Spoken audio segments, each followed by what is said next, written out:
Welcome to steno dictation. Dictation 5 second बाद शुरू होगा।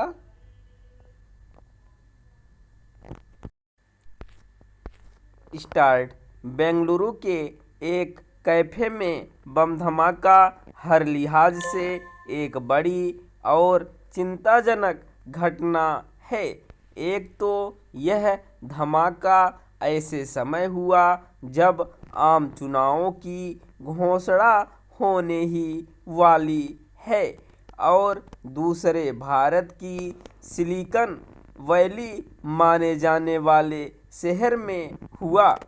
यह भी उल्लेखनीय है कि बेंगलुरु के जिस रामेश्वरम कैफे में धमाका हुआ वह उस इलाके में है जिसे आईटी गतिविधियों का गढ़ कहा जाता है।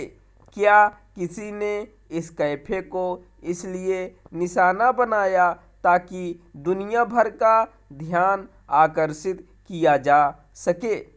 हैरानी नहीं कि ऐसा ही हो।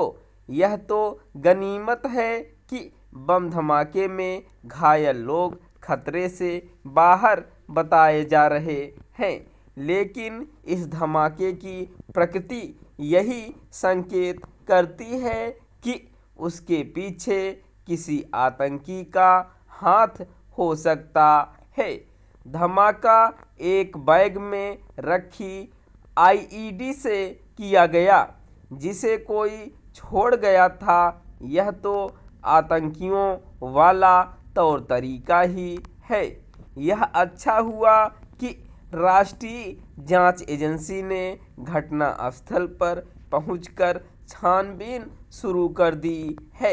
उसके लिए यह आवश्यक ही नहीं, अनिवार्य है कि वह इस घटना को अंजाम देने वालों तक शीघ्र पहुँचे।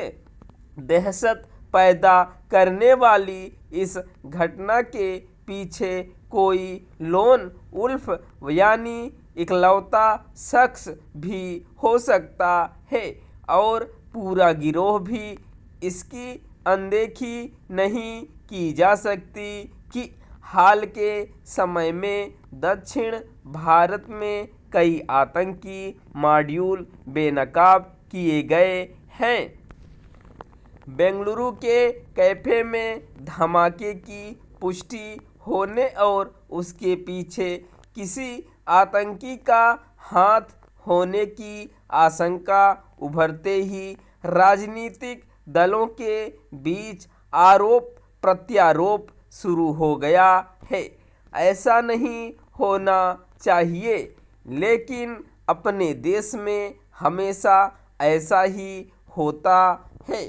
आरोप प्रत्यारोप के इस सिलसिले के लिए एक बड़ी हद तक कर्नाटक की कांग्रेस सरकार ही जिम्मेदार है। चंद दिनों पहले उसने कश्मीरी मूल की ब्रिटिश नागरिक निताशा कौल को एक कार्यक्रम में आमंत्रित किया जो यह कहती रही है कि घाटी में कश्मीरी पंडितों के साथ कोई अत्याचार नहीं हुआ। कश्मीर कभी भारत का हिस्सा नहीं रहा और अनुच्छेद 370 हटाकर अन्याय किया गया।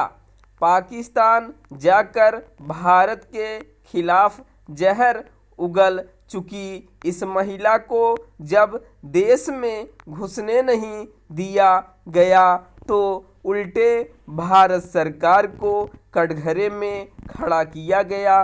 क्या यह लज्जा की बात नहीं कि पाकिस्तान के एजेंडे को आगे बढ़ाने और उसके जैसी भाषा बोलने वाली इस महिला को कर्नाटक सरकार ने संविधान और राष्ट्रीय एकता पर उपदेश देने के लिए बुलाया? इसकी भी अनदेखी न करें कि हाल में जब कर्नाटक विधानसभा में कथित तौर पर पाकिस्तान जिंदाबाद के नारे लगाए जाने का मामला आया तो कांग्रेस नेता बीके हरिप्रसाद ने यह कहा कि भाजपा के लिए पाकिस्तान दुश्मन देश हो सकता है, हमारे लिए नहीं। कांग्रेस को इतना तो आभास होना ही चाहिए कि इस तरह का रवैया देश विरोधी तत्वों का दुस्साहस ही बढ़ाता है। स्टॉप।